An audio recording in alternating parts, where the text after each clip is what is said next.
Hello, everybody. It's Bob and Josh. Hello. This is our worst episode ever. From a technical standpoint.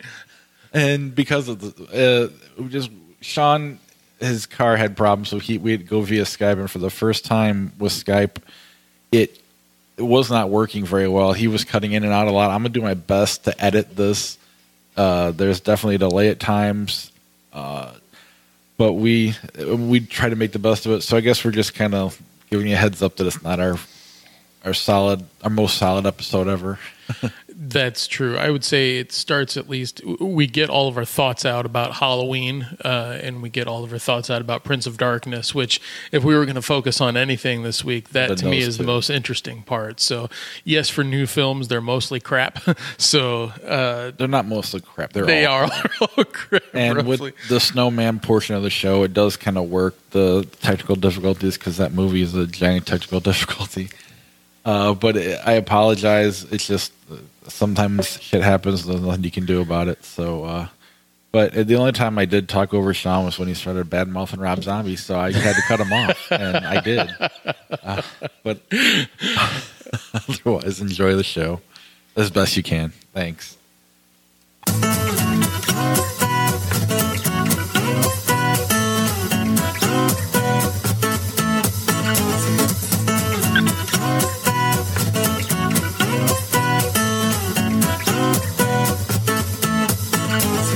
Welcome to the Everyone is a Critic movie review podcast. I'm your co-host, Bob Zarrell. I'm 37! With me in the studio is Heisman candidate Josh Adams. Stick around. Not for that school. And live. Trending topic, Josh Adams. Yeah, trending Josh Adams. And live on Skype is professional film critic Sean Patrick. I am the smart. S-M-R-T. S-M-A-R-T. Visit us at IHateCritics.net. We're also on everyoneIsACriticPodcast.com. Our Facebook page is Everyone is a Critic. Our Twitter handle and Instagram handle is E1isACritic. There you can follow our top fives, check out the trailers, all of Sean's reviews, and any news that we post or discussions that we get going as well. iTunes, Stitcher, Google Play. If you subscribe to the podcast, it'll help us move up the charts. We are at number 3 right now. Oh, really? Yeah, we've passed the bourbon guys. Sounds about right. All right, Josh, start talking down the other podcast. Yeah, once again, you don't have to pay for our content yet. Yeah. Pop Culture Leftovers and Now Playing the Movie Reviewers are 1 and 2, and then we're 3 if you search movie review on iTunes. So that's kind of exciting. All you have to do is change your name. But if you write a review, we will read the review on the air. IHateCritics.net/Patreon is the best way to support the podcast. If you want to donate as little as $1 a month to as much as you want, it'll help us grow the show.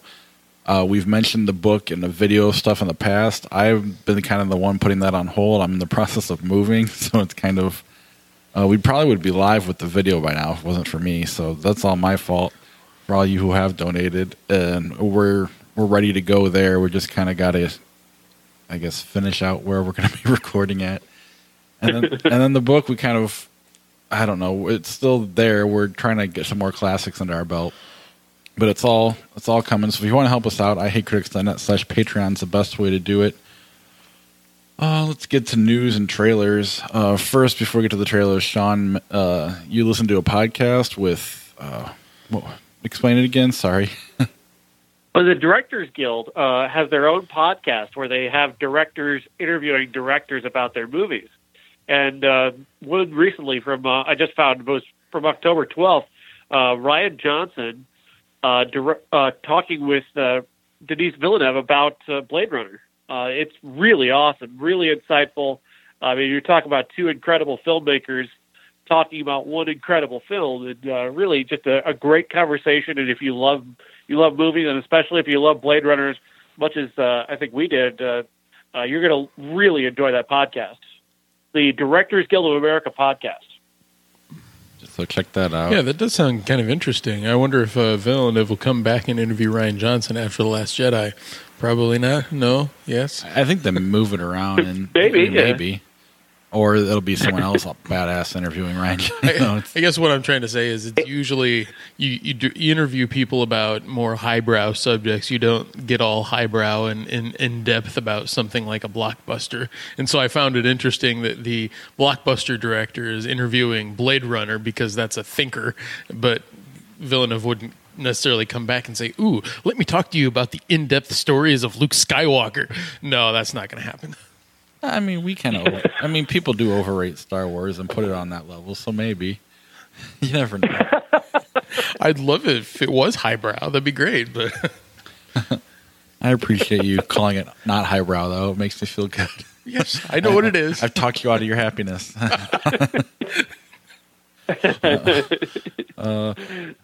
think we're getting into justice insecurities more than anything. No, that's okay. One podcast at a time. My happiness just washes away.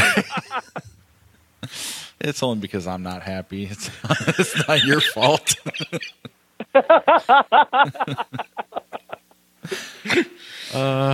Trailers this week. The first one I saw, I think it's just called Blockers, but there's like a picture of a cock in front of the blockers. So not like the animal chicken. Starring Leslie Mann and John Cena and somebody else that I see in a lot of movies. Ike But I don't Barinholtz. know his name. Okay. I laughed more than I thought I would, if I'm being honest. It's a hilarious trailer. I mean, I don't know what it was about it. I think just it goes in between raunchiness and not funny enough. It's got that nice middle ground to it. By the producer of Neighbors, etc. Well, that makes a lot of sense because the Neighbors trailer reminded me a lot of this. And if John Cena is going to continue doing the occasional movie like this, where he's playing off of his real tough guy image and whatnot, and he's got some timing for comedy. If he keeps doing that, I think I'll become a bigger fan of his. I wasn't Go ahead, Sean. completely sold on this. Why not? I like John Cena a lot. I think he was fantastic in Trainwreck. Really great. He was really good at Sisters too. But there's something about this that felt just a little bit off, a little bit awkward. And I'm just not sure if he's quite ready to stand that far out in front. And really, all three of them have been supporting characters in some way or another in all these movies that they're in. And they're great as supporting characters, and now they're kind of the three leads. So I guess that is a good question. Are they ready to hold it? I don't know. I could just, as being a non-touchy-feely type of person, I'm not a hugger by any stretch of the imagination. And when I do, I mean, especially if you ever hug a girl, it's like, in your own, I mean, he said, I don't want to hug my daughter anymore because I can feel her boobs. My daughter's not old enough, but I can kind of see why. I mean, I can kind of relate to that. Yeah, that's why I always go for the side hug. I mean, the side hug with the ladies is always good because then you're showing affection whilst not introducing the possibility that you're hugging too tightly, or, you know, I've kind of got a bear hug thing going on, then they might think I'm too affectionate. So I understood this in the trailer. Yeah, I don't know. But I think Sean's probably more right. But I'm still going to give it a shot. Maybe. Then there's 12 Strong. This is the story of 12 soldiers that went over to, I think it's Afghanistan, the day after the terrorist attacks in 2001. I can't tell if it's a special ops group of Marines or if it's Army Rangers or whatnot. I don't know much about the story, but as I understand it, it's a declassified story. It stars Chris Hemsworth and Michael Shannon. William Fichtner is in there too. Is a band of soldiers that go over there and try and take care of business, and they encounter the Taliban. It's produced by Jerry Bruckheimer, for what that's worth. I want to say that out in front because I think what that means is, even though it says by producer of Black Hawk Down, that was also directed by Ridley Scott. I didn't look and see who the director was for this, but this seems more along the lines of Michael Bay's film 13 Hours, which was not bad, but also was along the lines of an action film more than something very serious. And I just, when you've got Tom Petty conveniently playing in the background during this trailer, I don't know if it was meant to be that way or if they just recently framed it for this, but I'm going to make the controversial statement of this seems a little too rah-rah for me as a film. That's all. What do you think, Sean? I like the cast. I like this cast. I like Michael and Hemsworth is getting better. I think he's picked a series of bad roles outside of Thor. It's kind of held him back in being the kind of movie star that he should be. He seems more relaxed. He seems much more ready to be a movie star in this trailer, and I appreciate that. I also appreciate this unusual kind of story. These declassified files that keep coming out about these various little things that happened in Iraq and Afghanistan are always fascinating to me, and I'm interested to find out what this one's about. Yeah, I me too, and I guess I don't know. I don't know if I'm totally on the action movie side. I think it does look pretty like a legit movie. I don't think this director has done a whole lot. No, he hasn't. So I'm willing to give him the benefit of the doubt. And I mean, he did do Black Hawk Down, so as well as a bunch of other crap. So I think there's a shot this one's pretty decent, but I don't know. I'll hold out hope. I love you, Daddy, Louis C.K. What do you think of this one, Josh? Oh man, that's incredible.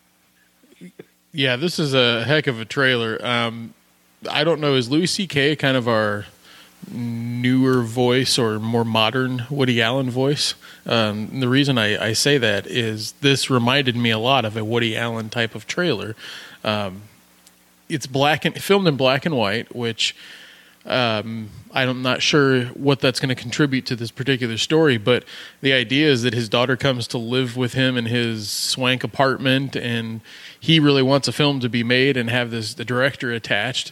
This director, played by John Malkovich, is really interested in his daughter, who's a minor. So he's got to play both sides of the card, and it's very uncomfortable. And just like most Louis C.K. things, seeing him operate under uncomfortable tenses is the best way that I can see him as. I love him as a comedian. He's most definitely my favorite modern working comedian.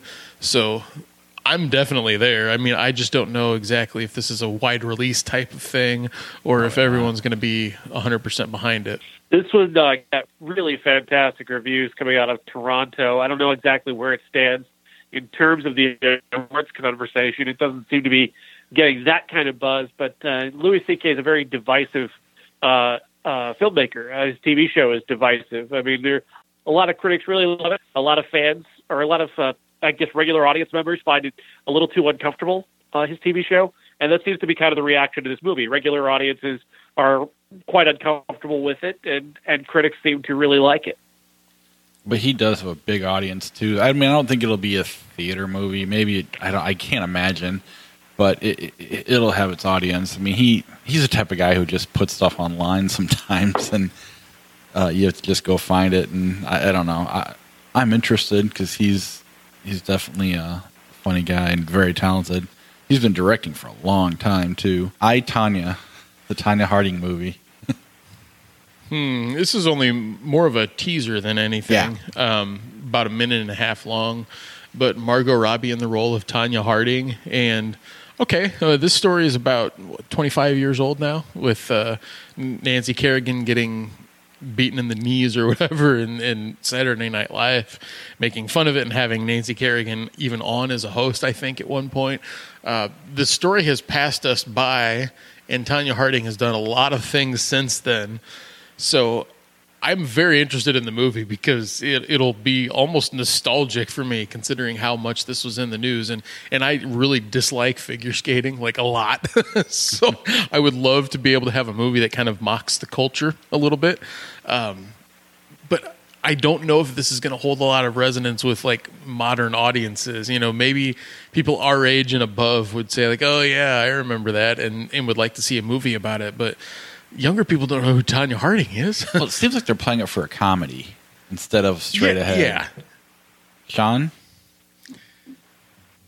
Well, that said, as much as this seems to be playing as comedy, it got, again, this is a movie that got great reaction at the Toronto Film Festival, and Margot Robbie is getting a lot of attention for a Best Actress nomination for this. Really? Regardless of the tone, people are really, really taking to this. Interesting.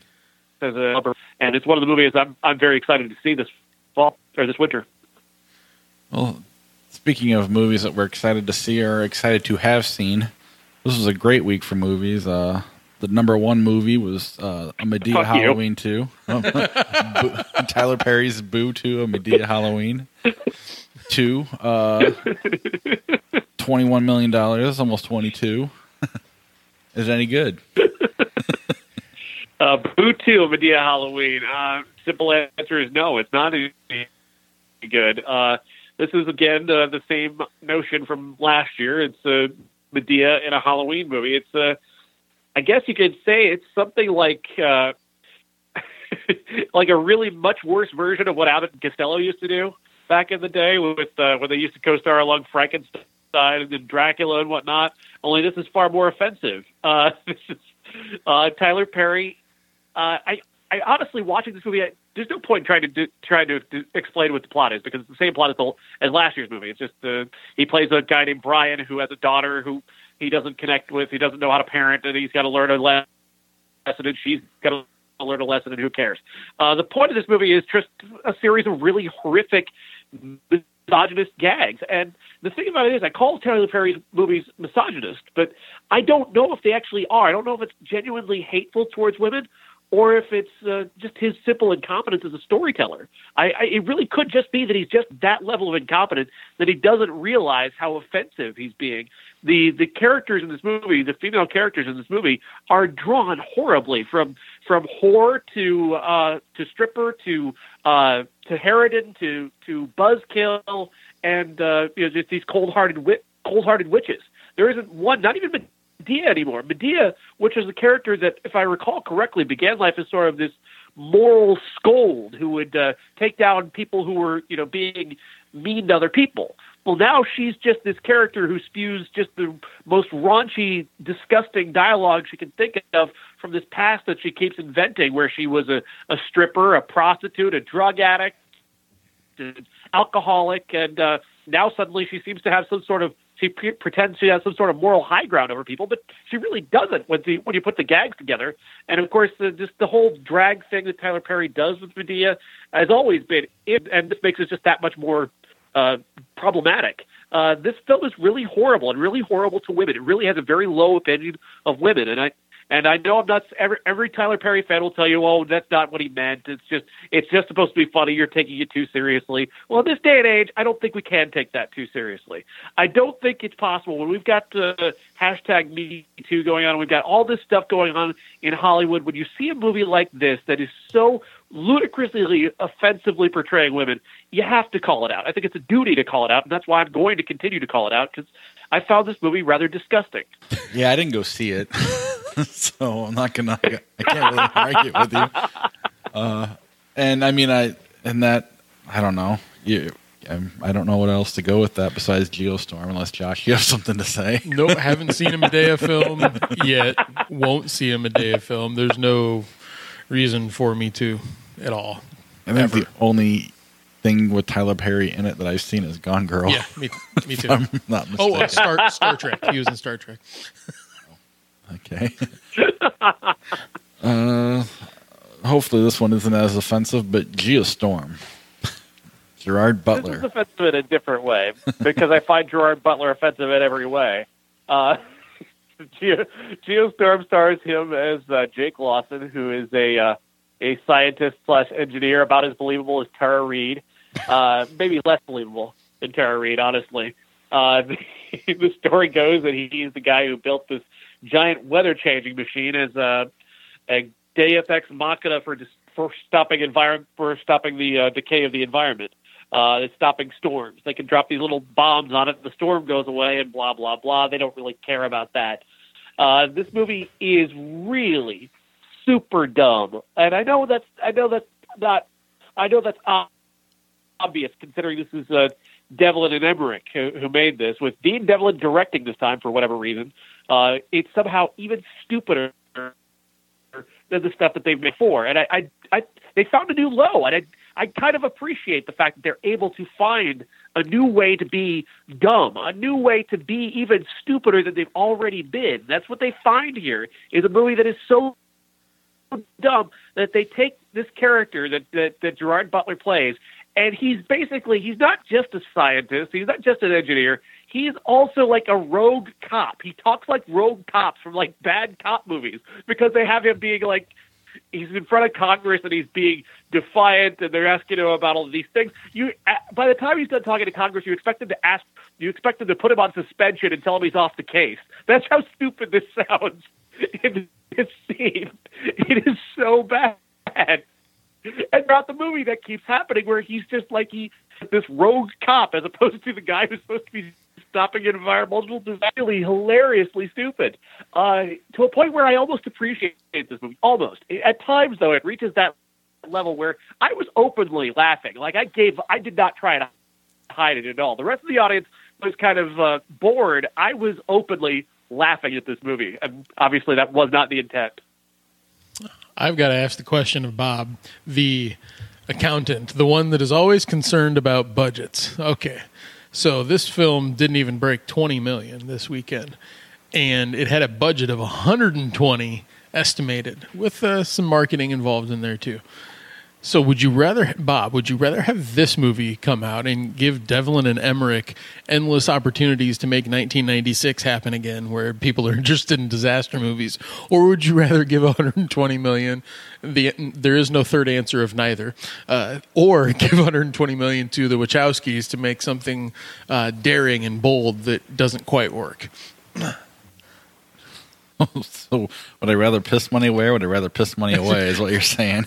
I would like to make sure that we lambast the existence of this movie just as much as the other creative movies that don't work but have big budgets. Oh, definitely. I mean, if you're going to spend $120 million, you better make sure you know how to make a movie that's guaranteed to bring in double that. If you can't do that, then you shouldn't be spending that kind of money. It's just ridiculous. And, I mean, the difference here is, I think, I mean, I don't even know why these guys are even thinking about this. Blade Runner, I get, because maybe, but this doesn't make, you're not, Gerard Butler's not that big of a draw. I mean, I don't even know. I mean, internationally, can he do anything? I guess maybe in Australia. I don't know. Maybe. Or wherever he's from, with that accent. It's not doing bad internationally. Not well enough that we'll see in Geostorm 2, but they may not lose money on this. Wait, so the Earth survived. There's going to be a sequel, or there's the possibility for the sequel. Well, I mean, but if you go back to your question, then Josh, then I'd give it to this because it turns a profit. But they're not creative. They're worried about is business. It's more of a. Like Blade Runner could have done it with $80 million, and it could have been good, or you could have done something if you had to change it around. You could, and it's worth doing that to make more. And I don't know. Wachowski specifically, I'd love to see what they could do with a $30 million budget. Try something new and be creative with it. Because the less money you have, the more creative you have to be. The Snowman, the greatest movie of the year. Oh man. This movie's awful. Yeah, The Snowman. Again, openly laughing. I quit trying to fight it because I couldn't. This is a good director. He's a director. You broke up a little bit there, Sean, so I'm going to kind of step in so you can take over. Tinker Tailor Soldier Spy film. Yeah, we have a bit of a delay, so let's go back to the director. It's Tomas, Alfredson? Director of Let the Right One In and Tinker Tailor Soldier Spy. Is that what the name of the movie is? And go on from there, Sean. Sorry. He had limitations on how long he could film in Norway, where it's essential to the film. It's an essential spot that he has to be in is Norway because that's where the film is set, and they only had a limited amount of time to be there. The rest of the film was shot in London. So he had a lot of things going against him. He didn't get the shots that he needed the first time they shot, and they ended up not particularly proud of. And so I don't blame him. I think this is a case of a studio rushing a production movie out for whatever reason. I don't know why they put this out the way they did because it's not done. Yeah, it's so. This is a movie that there's much missing from this movie. It's so far from done, and then the way they advertise it too. I've been seeing ads for this forever, and that means they spend a lot of money on trying to get people to turn up. And as soon as the buzz came that it was bad, I think people just like, oh, screw this. But it literally is the main. I think in Sean's review, there's a plot and a B plot. The A plot, which is the point of the movie, they do not invest in. You have this character in Val Kilmer that does not matter. You have this character in J.K. Simmons that does not matter. Maybe in the book they do, but it's something to try to get everything into the book, into this movie. And usually when you have a book, you have to kind of pick your lane and go. And I haven't read the book, so I don't know this for a fact, but there's characters that just don't matter based on the story, by the way he put it together. Not his fault again, because they didn't have a chance to film why they mattered. But, I mean, you could have cut the Kilmer stuff and it wouldn't even matter. The J.K. Simmons stuff doesn't matter.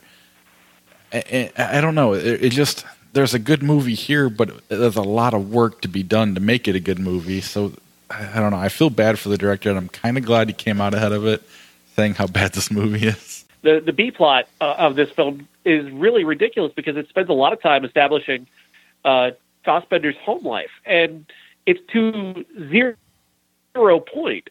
Other than they've got a character who ends up being relevant, but he's like, it's a character that's basically chosen out of a hat to be the killer, and it's as much as it might be predictable, it's actually something that's rendered unpredictable simply because the movie is so lazy and stupid that they just like, okay, it's going to be this guy's the killer, because they don't have it. They don't have the scenes to make it. But this B plot about his ex-girlfriend and because Harry is such a screw up. By the way, his name is Harry Hole.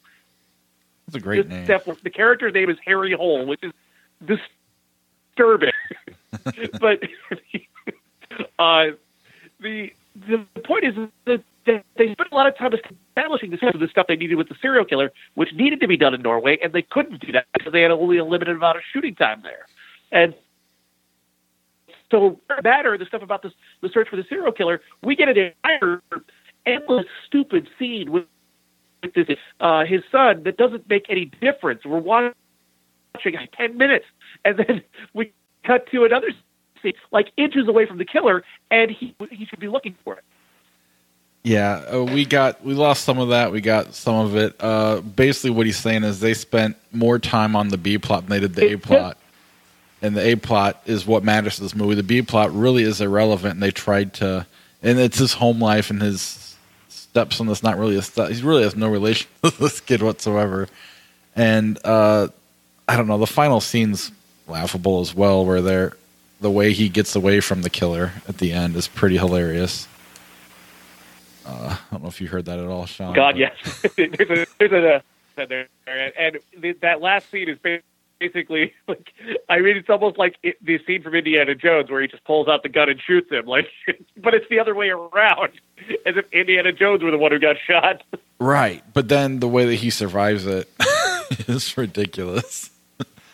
Oh God, it's dumb. It's so dumb. Yeah, and I mean, it basically, and we did this on purpose. We did the technical difficulties for doing this review because that's how Snowman was made. Technical difficulty. It just there's literally scenes missing. I mean, there's it's a long movie to begin with, but the whole first half is missing. There's just tons of scenes missing. So I don't know why they did this. I don't know why they put it out, but they did, and it makes everybody look bad, and it's not fair to really anyone involved, and I just don't get the motivation behind whoever's decision it was to do what they did.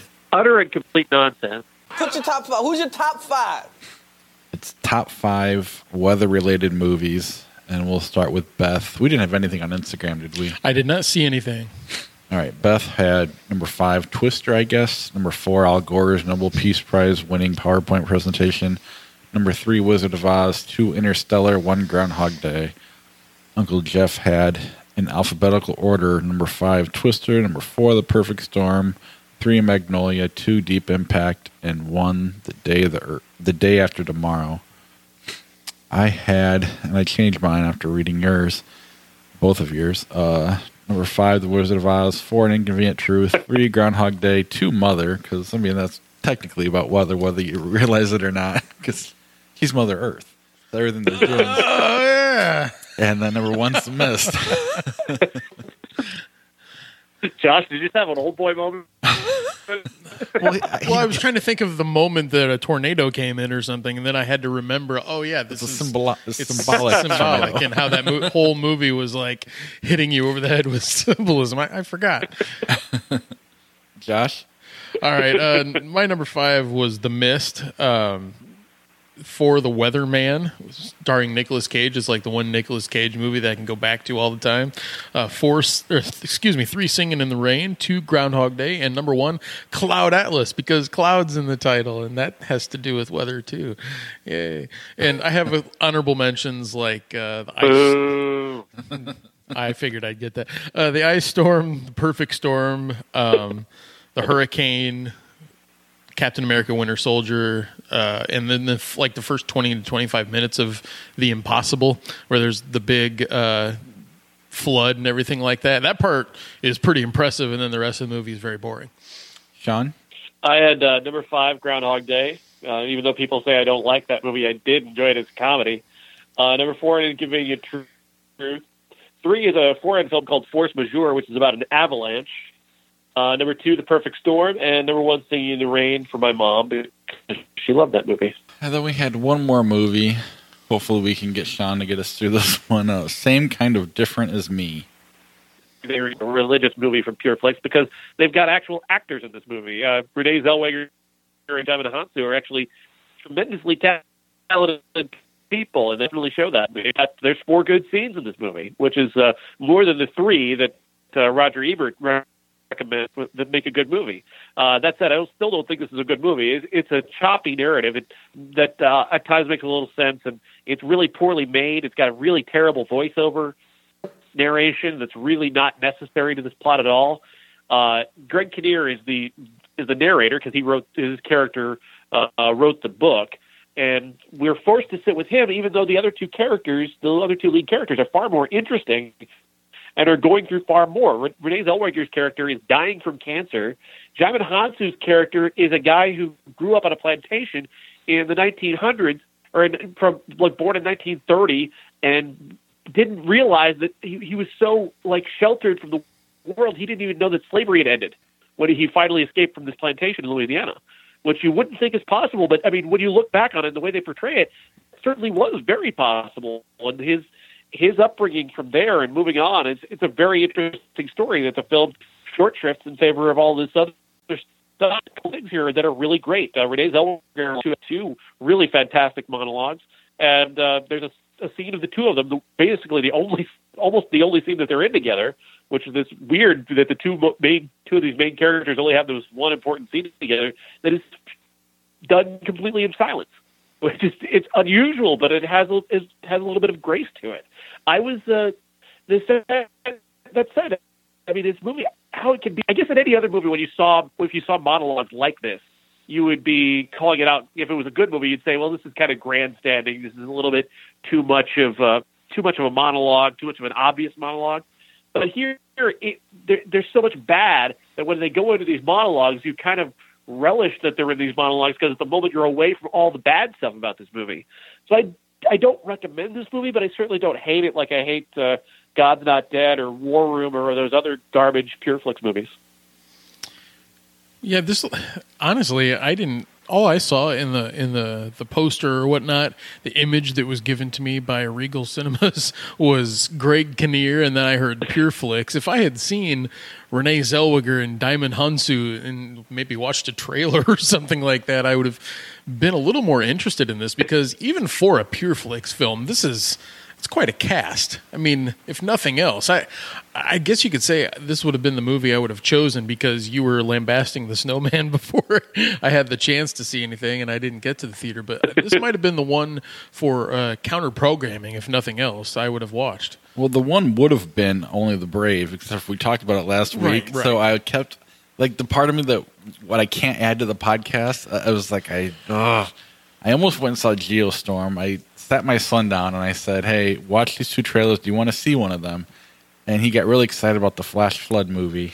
And then we watched Only the Brave, the trailer for that. And he actually started to tear up and goes, I want to see that. And I'm like, I don't know that I can take you to this. But even the trailer for Only the Brave registered to him. So that was, I still didn't go see it, but I really want to now.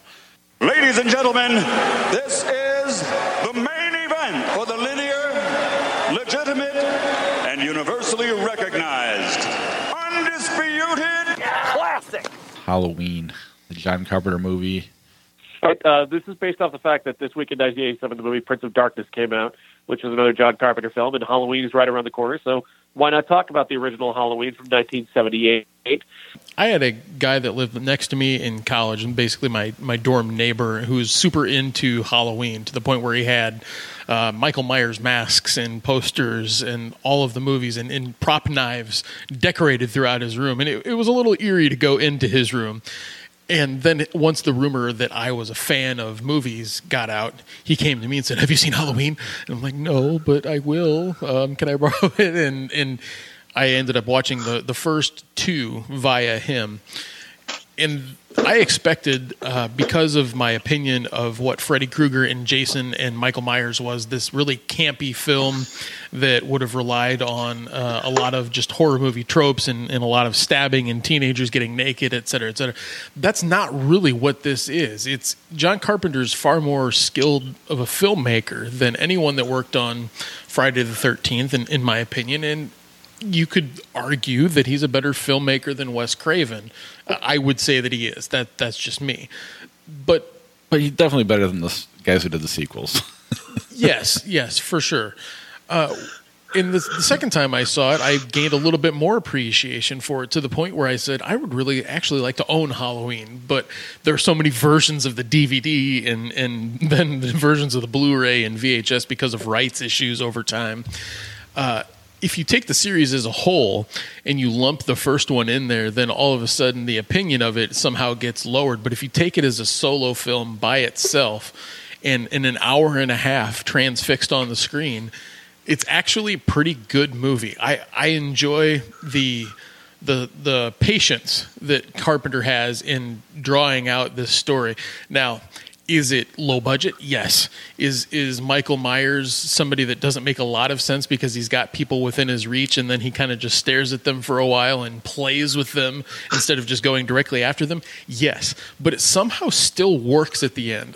When Jamie Lee Curtis's character, when Laurie Strode is in the closet, in the corner, and Michael Myers is trying to get in and rattling those doors and then eventually tearing it through, that's a somewhat terrifying scene. And when Myers stabs the guy into the closet, which is physically impossible, but that particular scene, I said, this movie means business. And in watching it this past week, my girlfriend had never seen Halloween before, and so for her to see it and watch her reactions to some of this, she was genuinely affected in a couple of scenes. And I think she kind of liked it. I didn't end up asking her opinion. I know that's not going to creep into her top 100 or anything, but what I can say about Halloween is if you take it by itself and ignore all of the other culture around it, it's definitely a solid film that owes a lot to Psycho, of course. Obviously, there's so many parallels, including Jamie Lee Curtis, but it really is like a standard horror film, And what I mean by standard is I think it's a classic. I'm with you 100%. I will say that you do kind of have to do work like that. You have to remove it from the sequels. You have to put yourself back in 78. And because I watched it in the theater recently and I kind of laughed because PJ Soul saying totally over and over and over again. It's kind of cheesy and he's driving a car and it is kind of comical if you let it. But if you put yourself back in the moment and in that time, it definitely holds up as a classic. But but you kind of have to do the work. My kids were terrified. Oh, there we go. Then my son goes up to my dad. We watched this movie called Halloween, and this guy stabbed his sister. This little boy stabbed his sister. I was like, yeah, let's stop talking to my parents.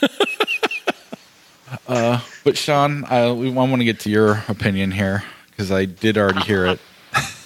I don't think Halloween is very good. I think John Carpenter is really good. I think he's really attentive to his camera work, the way he uses his camera, and I think he's very attentive to the actual physicality of the filmmaking. The actual bones of it are pretty good. It's the problem I have is that the script it doesn't do a very good job of creating these characters. I actually think that the old man, Dr. Loomis. Loomis, is actually he's more interesting in the bad sequels than he is in the original. He's kind of a pussy in the original, honestly, which is weird because he's kind of becomes not a tough guy at any point, but certainly a lot more bold and brave, I thought, in the sequels at the very least. But he's kind of lame here. The whole thing about Michael Myers just kind of staring at people. What is his end game? What is his thought process? What the hell is going on? Does he have? I mean, I'm going to hide behind this bush. Now they're coming. I better run away. What? I always thought it was because he was a child. But he learned how to drive a car. Yeah, I mean, he's more or less the boogeyman. And he has the ability to just crush people with his hands. I mean, what fear does this guy have of being found or being caught by anyone? I don't understand his motivation at all. The silly things he does, where he's just standing there staring at people, they don't establish at all why he's like that. And I think that was purposeful. I found it's comical. If it was, I don't see it because it plays as comedy. It plays as comedy seems like in 2017. In 1978, it doesn't play as comedy though. It plays as terrifying. And I mean, I watched a documentary on it beforehand. Go ahead. Well, here's the thing. I watched Texas Chainsaw Massacre as an adult, and I found all these different levels and layers to the way that movie was made and the thought process that went into it. And I find that film to be absolutely incredible, whereas this one has a confusing. I don't understand what his name is. Why did he even choose these people to kill? I mean, does any one of them have any kind of connection to him at all? Why these girls? I mean,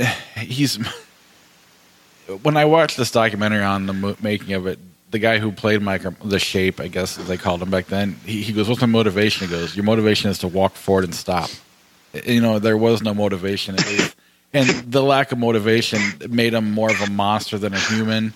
And it can come off as comical today for sure, but I think at the time, and there's no layers to it. There's no greater meaning behind it. It's not Texas Chainsaw Massacre, and it doesn't necessarily. I mean, it's a horror movie, sure, and I'm not going to even say it's better than or even in the same ballpark. But for a straight up horror movie with knowing, not trying to make any,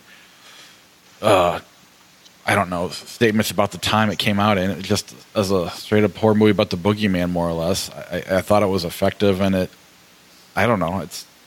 still works, but you do have to kind of do the work to take away some of the layers against it, like Josh said. On top of that, it does kind of lay the framework for the rest of Carpenter's career in doing more with less, and not just the fact that he's doing his own music here. We can't argue that the music in Halloween is something, the score is something that people have recognized for almost 40 years now. In fact, walking in to do the podcast, I see Bob twiddling away at the piano doing the Halloween theme. So go figure. Been trying to learn it all weekend. That worked really well. Nice and creepy. I'm walking in the dark in Oh, you could hear it out there? Oh, yeah, I could hear it. Great. My neighbors probably love that. Well, I mean, the fact that I could hear it means it was definitely amplified. But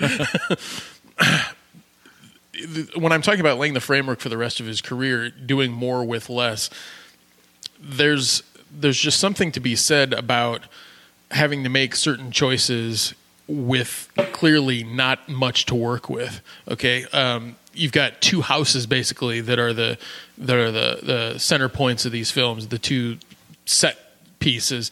They don't even go into the hospital that they're going to, and they can only show like a busted gate and people out in the yard or whatever, this asylum. Carpenter is a phrase we've used for directors that are really efficient at what they do for certain types of movies. They're not going to wow you or whatever.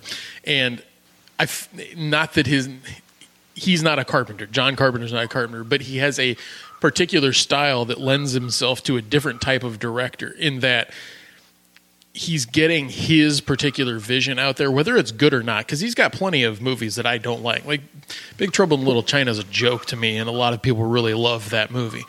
But he's got his own style. Like even the typeface that he uses is the same typeface pretty much throughout his entire body of work. And I dig that about him, and I'm seeing that framework laid with Halloween. And I don't know. I'm finding myself more and more appreciative of him as this podcast goes along, and I'm seeing more of his work. From a technique standpoint, I think this film absolutely works. From a technique standpoint, from a filmmaking point, I think Carpenter shows that he's incredibly talented. Those dolly shots, those tracking shots are fantastic.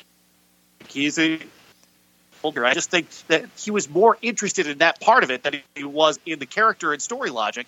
And I think where this film lacks and really hurts itself and becomes kind of a bad movie to me is in that lack of the character logic and in that areas of story that just don't quite work. I think that's the part of it. But I really think the part of it is just focused on getting the technical side right. I think he did skimp on the story. Yeah, we just lost him. That's fine. I disagree. I think they skimped on purpose. All right, there he's back. You thought they skimped on the story a little bit. That's what you said, right? That was the last thing I heard. Yeah, and I guess I based on what I've read and seen, that was intentional. And when you look at when Rob Zombie tried to do it, the most shit he got was for trying to give backstory to these characters and give them motivations and reasons, and people hated that. Monsters don't need motivations or reasons. They don't need a reason to be like that. And so I think that it's just kind of I guess a matter of taste. I don't know. Because that seems to be what people love about it, if that makes any sense. It doesn't make sense to me, but also I think Rob Zombie is not a very good director. He doesn't have the technique. He doesn't have but they weren't complaining about nobody complained about the style or his direction. They cared. I did.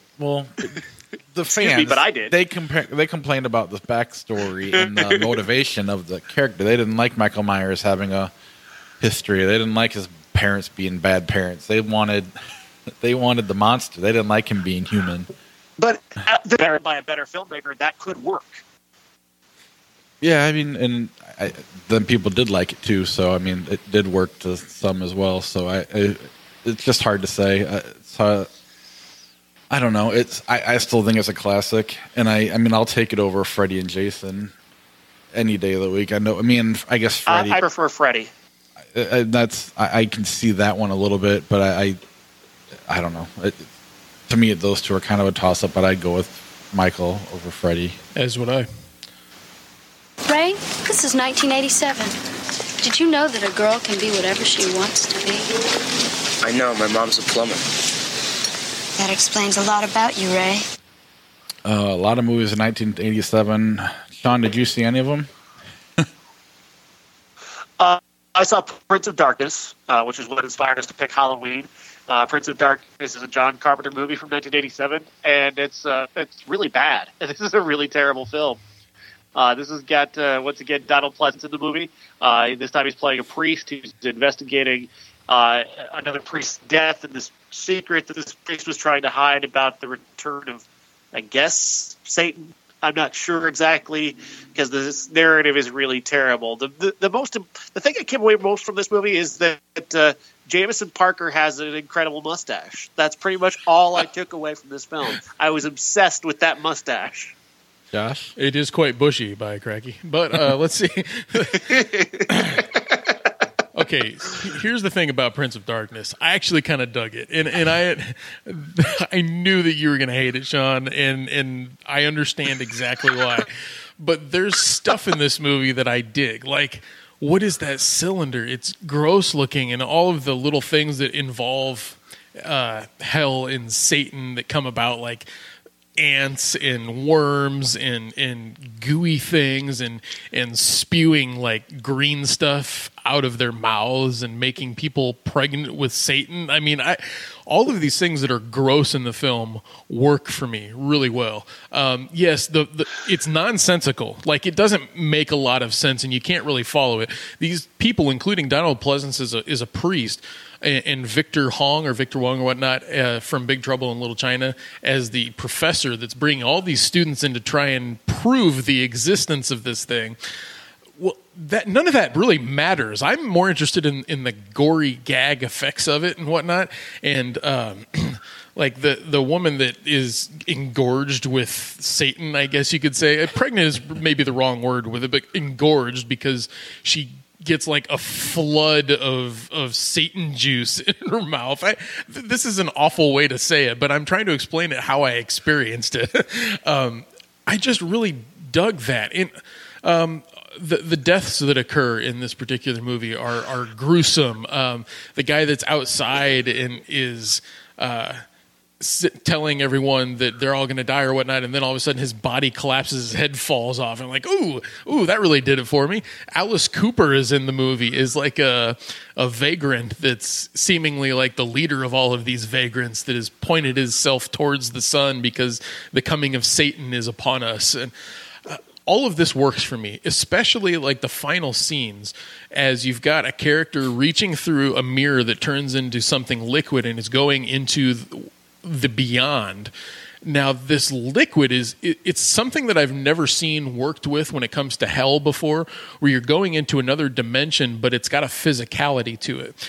And then all of a sudden she's pulling this arm out, and this arm is like the hoof of Satan. And then all of a sudden my eyes started to get really big. I'm like, ooh, this movie's really going to do something. Like, we're going to get like a Tim Curry Satan thing going on here. And then that's where it ends, okay? And like Lisa, the character that Lisa Blunt plays, she has a big week this weekend in 87. She's in 2 movies. She makes that sacrifice, and she's basically like a Jesus. It almost becomes like really good to me, because if they had let Satan come into the picture, you know, and like actually start doing stuff, I would have been a little more excited about the movie. But as it is, I'm down with it. I mean, you've got a Carpenter score going on here too, and all of the gross things involved with it. I was thoroughly engrossed in this movie for whatever reason. Yeah, I'm with you. I was. Go ahead, Sean. No, you got it. I was just going to say that, I mean, I was doing laundry and other things while I started this movie, and I was kind of in and out, and then I just kind of, as it went along, I got more and more into it, and then I just, the end part of the movie, I'm kind of with Josh with the special effects and the goriness and the gruesomeness and the Satan and all that stuff. It kind of pulled me in, and I enjoyed it kind of for what it was, I guess. I mean, it's not going to take over They Live or The Thing or even Halloween, but I enjoyed it more than I thought I would, I guess, is what I'm getting at. Yeah, I had no business liking it. I think here again, though, I think Carpenter takes his time to work on the gore effects and the filmmaking, and the story logic is lacking, as is the acting. These are not particularly great actors that we're talking about here. What else do we have from 87? Really quickly, I'll go through the line. Michael Cimino film called The Sicilian, starring Christopher Lambert, of all people. Now, I suppose that this was an attempt to do something like The Godfather, some kind of Italian family story or whatnot. But if you cast Christopher Lambert, you can't really consider yourself on the same level as others, because he's just not a very good actor and has never proven himself to be. Michael Cimino, though, having directed a lot of things that are either really hit or really miss, is a very well-known director. I don't know if either of you have seen this movie, though. I have not. No, although I'm fascinated by anything that Christopher Lambert is in, simply because he's like, much like Tommy Wiseau, nobody knows where he's from, and he can just put on seemingly anything European. He can just put it on and wear it, and that's him, which is kind of fascinating. Yeah, the man that's French that can be a Sicilian. I'm sure in some groups that's offensive. Also, Paul Newman took his hand to directing Tennessee Williams' play called The Glass Menagerie. Everyone's familiar with the name. I've never seen the play. I've never seen a movie version of it, but he's directing his wife, Joanne Woodward, in this. John Malkovich and Karen Allen are also in it, but it's like impossible to find, at least on my end, and I also didn't have much interest in seeing it. As much as I like Paul Newman as an actor, I don't know what he would have as a director. Also, there's a police drama starring Charlie Sheen called No Man's Land. I haven't seen this one either. Difficult to find. And Charlie Sheen, though, I started to notice, like, man, he was just in a movie a couple weeks ago, and then a few weeks ago, and then earlier this year, and then late last year with Platoon. He had a really a voluminous amount of movies come out from like 1985 to 1988. So really big boom with him. And his brother's the one that's considered part of the Brat Pack, of course. So go figure. Last but not least, a movie I did watch called Night Flyers. And the reason for this is because of the poster. It looks kind of like a space Fright Night if you look at the poster.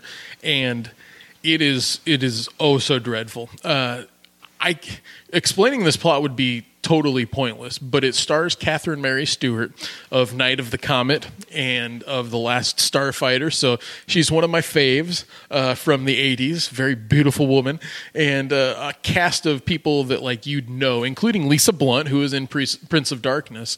And it has something to do with the computer falling in love with Catherine Mary Stewart's character and thus trying to murder all of her crewmates because of that. I don't know why it's called Night Flyers, but the special effects in this are so terrible. Like, there's no way that this would have been accepted in the theater. And it didn't make any money at all, you know, and you don't know what it is, of course, but there's bad special effects, and then there's Night Flyers special effects. It's so bad that you wonder how the money was actually spent. It must have been on the talent, I suppose, if you want to call it that. But interestingly enough, I kind of want to see it based on that. Well, you might be interested in knowing this too. I'm looking at the credits, and it says, based on the novella by George R.R. Martin of Game of Thrones. So this movie is based off of his work. And I started to, you know, as I was watching this, I was thinking, man, this is what Game of Thrones could have been in the 80s if somebody had done it then, you know, this bad with this amount of terrible special effects. But at least if nothing else, it was fun bad. Just think if they had done Lord of the Rings in the 80s, it would have been Willow. Yes. What it would have been. Exactly. Boy, who would have... Oh, and Ron Howard probably would have directed it, too. Oh. Or like Wolfgang Peterson or something. It's so good. It is good, Bob. Based on the technical difficulties, I think we'll skip Flick Chart for tonight and kind of say that for next week. But what we do have next week is a kind of the new Saw movie comes out. So we're going to have 2 podcasts, a bonus Halloween episode, which will be where we look at all the Saw movies. And then our regular episode, which has Jigsaw, comes out. What were the other 2, Josh? Suburbicon and Thank You for Your Service, Miles Teller starring military film. And possibly something else will pop up. You just never know. Our classic will be Saw, but it's going to... Because it's hard to watch that many movies in a week and have kids and jobs and whatnot. And then our top 5 is going to be George Clooney movies because he directed Suburbicon with Matt Damon. So Matt Damon had nothing to do with directing it. He was just in it. But that's what we're going for next week. I do want to thank our Patreon supporters, our Key Grip, Charlie Messing.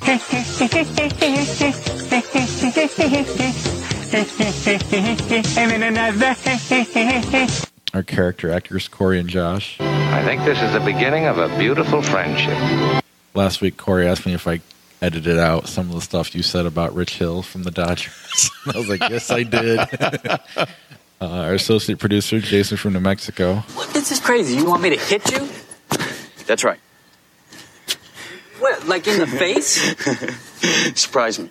And he sent us a VCR with 5 or 6 VHS tapes with like a bunch of movies on those tapes. So thank you for doing that. I haven't had a chance to dig into the movies or what the motivation behind them specifically was, if there was one.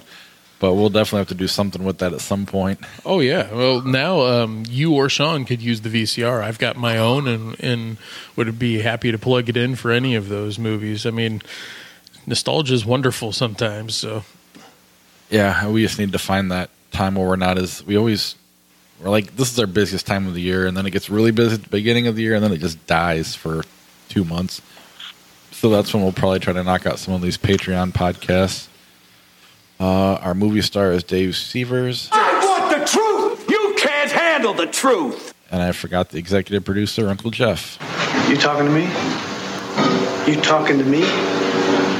If you want to be a Patreon supporter and get a credit on the show, head over to ihatecritics.net/Patreon to become one. Also, head over to iTunes and subscribe to the podcast and leave a review. We'll read it on the air, and it'll help us move up to number 1 in the movie review charts. It'd be kind of fun to get there. I don't know if that's even possible, but yes. I don't know. Tell your friends. Let's try to get these download numbers up. We're doing pretty good, but it'd be awesome if we could kind of grow the podcast even more. So whatever you can do to help spread the word, we greatly appreciate it. Otherwise, we will see you next week. That ought to do it. Thanks very much, Ray. And we're the 3 best friends that anybody could have. We're the 3 best friends that anyone could have. We're the 3 best friends that anyone can have. And we'll never, ever, ever, ever, ever leave each other. We're the best 3 friends that anybody can have. I mean the 3 best friends that anybody can have. That's right.